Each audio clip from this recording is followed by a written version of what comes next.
everybody, it's me Fadi and welcome again to another episode of how to build and maintain a reef aquarium. Today we'll talk about Aquarium Light and the different options that you can consider to use it on your reef aquarium.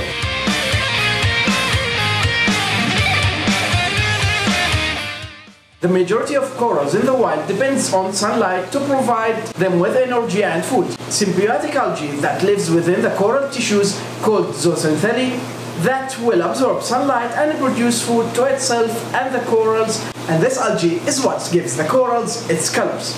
There are some corals that don't need sunlight to produce its food, also known as non-photosynthetic corals. These corals feed on plankton and considered hard to keep corals as they need a constant supply of food for them to live. Photosynthetic corals grows in shallow water where it can receive the needed sunlight so it grows and flourish. The first thing to look for in an aquarium light is the spectrum, or the color of the light, measured by Kelvin. Kelvin is the degree of the color temperature. The more Kelvin, the bluer the light. We usually keep the lights in the aquarium from 10,000 K to 20,000 K. The higher the Kelvin value, the bluer the light will be, and the more colors corals will show. However, the warmer the temperature, or less Kelvin value, the faster the coral will grow.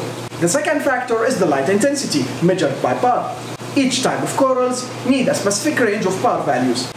Soft corals that need low to medium light from 50 to 200. Medium demanding corals like LBS will need 150 to 300.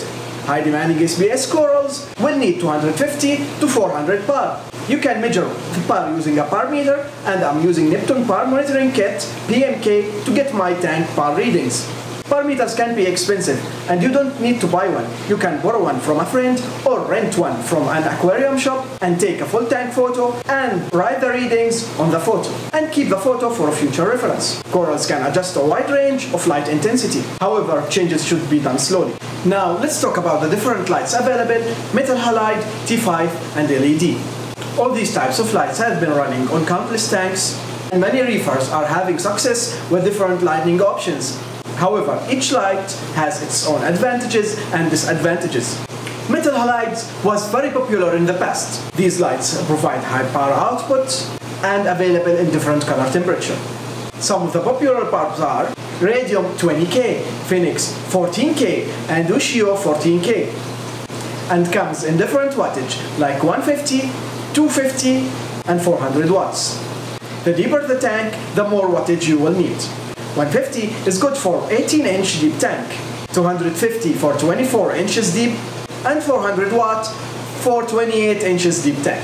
One of the disadvantages of metal halide that they get very hot and will heat up your tank.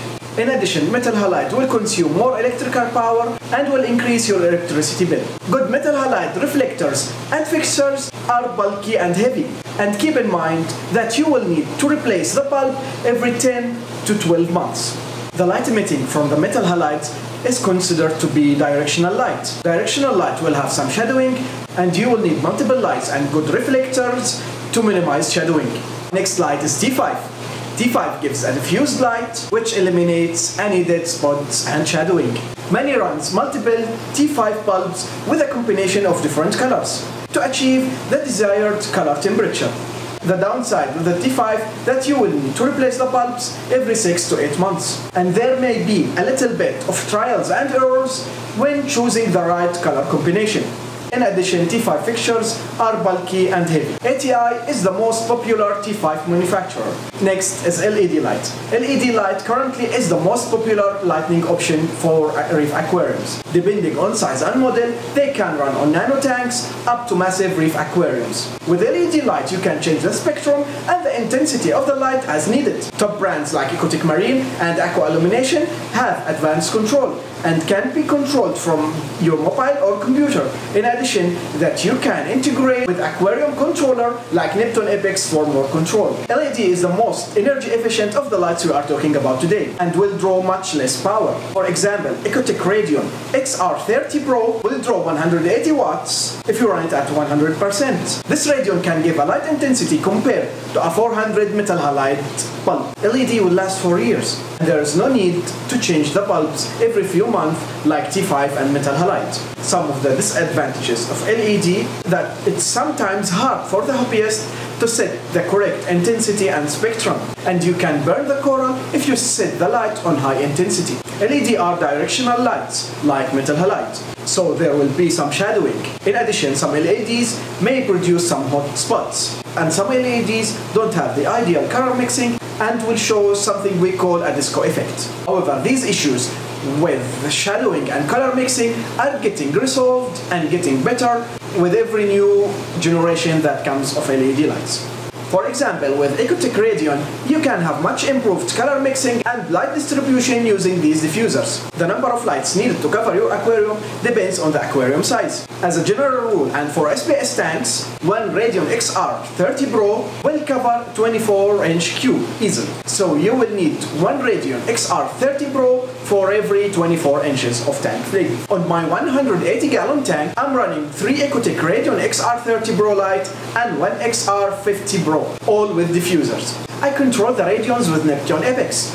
The light schedule starts from 0 to 80 on 12K at the start of the day to give the corals a little boost in growth. Then at 95% on 14K, which gives a good balance between growth and coloration. Then comes the main viewing time, when I'm mostly at home enjoying the tank using AB Plus program at 100%. AB Plus shows the colors that I like in my corals. Finally, to deep blue to just add more colors while the intensity ramps down to 0. On Hanny's 100-gallon tank, we are running 2 Radion XR30 Pro using AB Plus program at 70% intensity. For the photo period or the light duration, I feel 8 to 10 hours with additional 1 hour for sunrise and another 1 hour for sundown, totaling in 10 to 12 hours is suitable for most tanks. And after that the lights are ready, we can talk about corals. Next week, I'll talk about the different kinds of coral, how to select them and how to take care of them. That's it for today. See you next week, and don't forget to like and subscribe, and see you soon in the next video.